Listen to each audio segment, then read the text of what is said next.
I think it begins with Jeremiah 49. That's the hook in the jaw. I believe immediately you have the regional conflict of Psalm 83, followed by the Ezekiel 38, 39. It could happen in a matter of 2 to 3 days. Today I have Bill Koenig joining me again. Bill's a journalist. He served as a White House correspondent, and he has a news service called Koenig World Watch Daily. His website is constantly updated stories from a large variety of news sources and can be found at watch.org. Bill's passion is the nation of Israel, and he is with me today to talk about what's happening currently in Israel and what it means. Bill, thank you for joining me. Thank you, Jimmy. Appreciate it. Well, it's really a bad situation in Israel, and I know that people have been watching the things that are happening in the news. You're over there a lot. You're very connected to Israel, and you have your Jerusalem prayer breakfast that you do. I think you do those all over the place. All over the world. All over the world.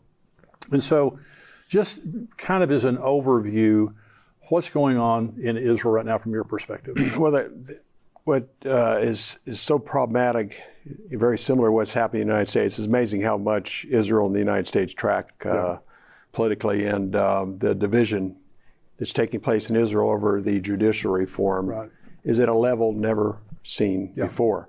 I've talked last week to an Israeli who's very involved within the country, and he said the tension that he's experiencing is unprecedented, and it's over judicial reform. And unfortunately, the left, the liberals, want the court system that's very independent, calls a lot of the shots. And even there's not the check and balance system in Israel like we have in the United States, executive, legislative, and judicial. And there they're trying to rein in some of the power that the judges have, even to the extent of selecting their own judges. They want it to be public. So my concern, Jimmy, is the level of tension. They've even talked about a civil war. I don't think it'll get to that, but it is at a level that we haven't probably seen, especially since the modern state of Israel. I've never, there's always tension in Israel on some level. Absolutely. Let's talk about their government, because I want to be respectful. I love the Jewish people. You and I both wholeheartedly support the Jews in the state of Israel. They have a terrible government. I mean, their form of government is not like anything I've ever heard of before. But when you talk about judicial reform, to the average person who's watching the news, of course, the Biden administration is very much supportive of not having judicial reform, leaving the judiciary the way it is in Israel, status quo. But for the average person to understand what's happening, you see all these riots that are happening. Okay. So you don't have the executive branch of government there the way you have it here, because the prime minister is a part of the Knesset. Okay, it'd be like the president here being a part of the Congress. Okay, so you have the Knesset, but the Knesset right now is under the control of the conservatives. Okay, Benjamin Netanyahu's party, but also Ben Gvir and some very, very right-wing kind of ultra orthodox kind of people. This is what the liberals hate, okay, is the fact that right now you have the conservatives in control. Okay, so then you have the judiciary, but the judiciary is independent of the legislative over here. But let's talk about the reasonableness law. Now, so the judiciary, like the Supreme Court in America, is critical, because if something happens, now we have a constitution, they don't have a constitution. So people need to understand Israel does not have a constitution, so it's just an on-the-fly kind of a commentary on what's legal and what's illegal.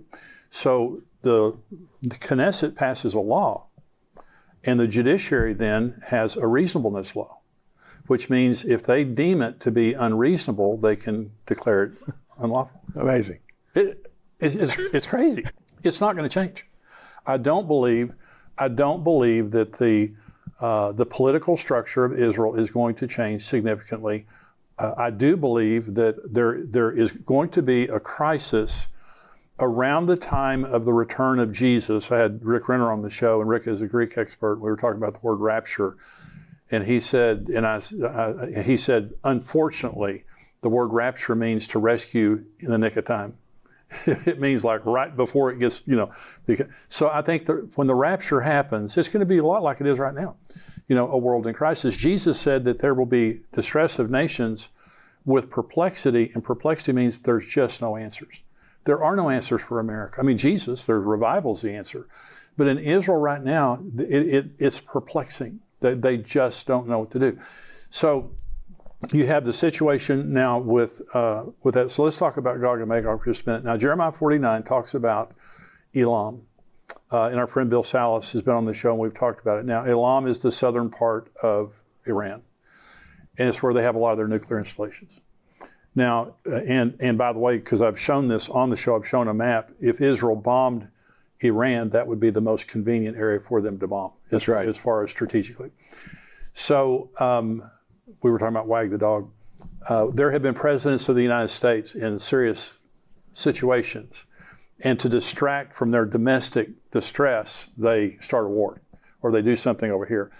I've heard, and this was in the Jerusalem Post, someone comment that this would be a convenient time for Netanyahu to bomb Iran.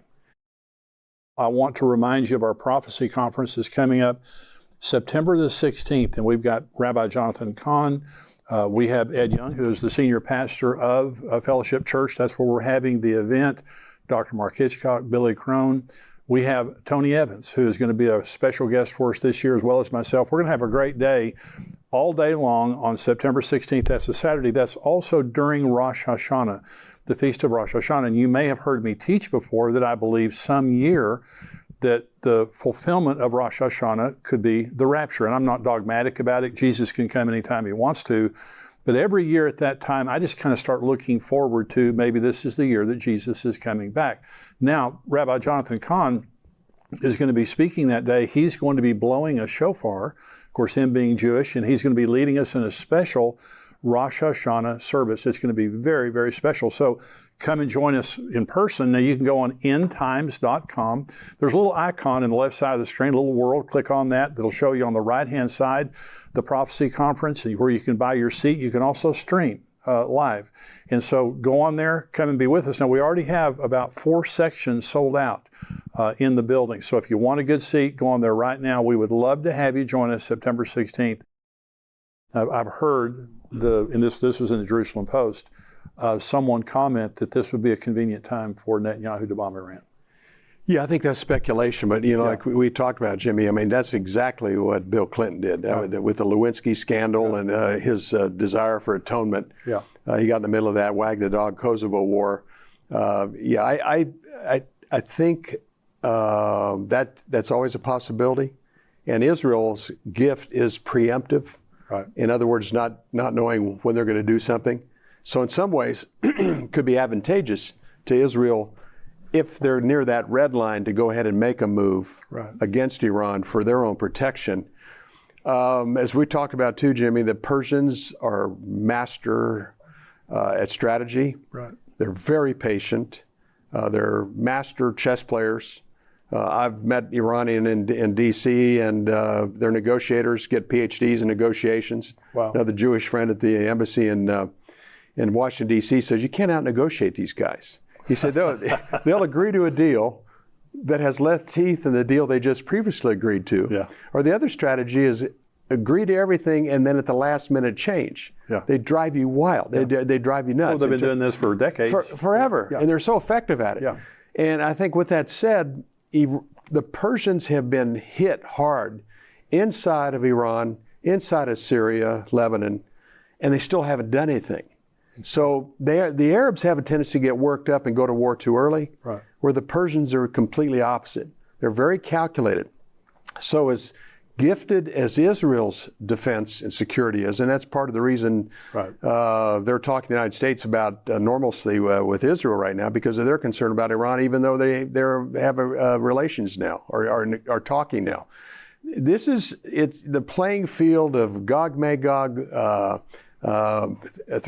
39 and Ezekiel and also Jeremiah 49 is playing out right before our eyes. For guys like us, this is an exciting time. Yeah. It's serious, it's ominous, but boy, the pieces are falling into place. And at some point, the Prime Minister of Israel is going to have to make a difficult decision, along with the defense. When you start talking about reservists and others not willing to participate because of judicial reform, that's a very precarious, dangerous time for a country that needs to be war ready and not a division within the defense industry. Well, they had a military exercise last year, things called Chariots of Fire, was all of their military branches practicing bombing Iran. And by the way, America was a part of that. They put 5 billion shekels in their budget, I think it was last year, maybe this year, to bomb Iran. And then to respond to when all the proxies of Iran go crazy after they get bombed. And so the Jeremiah 49, the Elam, and this is my opinion, but what I believe is going to happen at some point, Ezekiel 38, God says, I'm going to put a hook in your jaw. And in other words, this is going to be my decision, not your decision. Amen. I'm going to provoke you into doing what you're going to do. Right. It's going to be on my timetable. So the hook in the jaw was an animal hook. And so when you had a stubborn animal that wouldn't do what you want to do, you put a hook in its jaw and you drug it around like a donkey. Well, that's what this is. So God says, I'm going to put a hook in your jaw. Well, if Israel bombed Iran, it would be the most provocative thing they could possibly do. First of all, Russia has been warning America and Israel for years, if you bomb Iran, you've got us to account to. Now, there are Russian scientists all through the Iranian nuclear installations. So there can be some Russians die if they bomb Iran. So Jeremiah 49, Elam, and it says in Jeremiah 49, it'll never be inhabited again. And the dispersed of that area will go to every area of the world. Well, that's a major nuclear event. Either an accident that happens, could be, but it says, I'm going to knock the bow out of your hand. And in other words, it's a judgment against the leaders of Iran. That's right. So this is going to happen. Okay, so they practiced for bombing Iran. Then they practiced for defending their borders once it was over with. That's exactly what's going to happen. Hezbollah, Hamas, all of them, they're going to go crazy. So Syria, Russia. So you have the Psalm 83 war that Bill Salas talks about, which is a regional war where the Israelis are attacked by their regional neighbors, including Jordan, and there's a supernatural victory that happens in that. Then you have the Gog-Magog war, Ezekiel 30 and 39, which is a broader regional war where you have Russia, Iran, Turkey, all the different nations that come in. This is my opinion. I think that's the order. I think it begins with Jeremiah 49. That's the hook in the jaw. I believe immediately you have the regional conflict of Psalm 83, followed by the Ezekiel 38 and 39. It could happen in a matter of 2-3 days. Thank you for joining me today on Tipping Point. I hope that you enjoyed it. I hope you'll subscribe here to our YouTube page, and also that you'll become a subscriber of endtimes.com. You get everything we do all week long. You get the full Tipping Point show, as well as all the other things we do all week long that will encourage you and educate you on what's happening related to the end times. It's $7 a month, $77 a year. We would love to have you as a subscriber. Go to endtimes.com. Also sign up for our conferences coming up on September the 16th and our Israel trip. God bless you. I'll see you next time.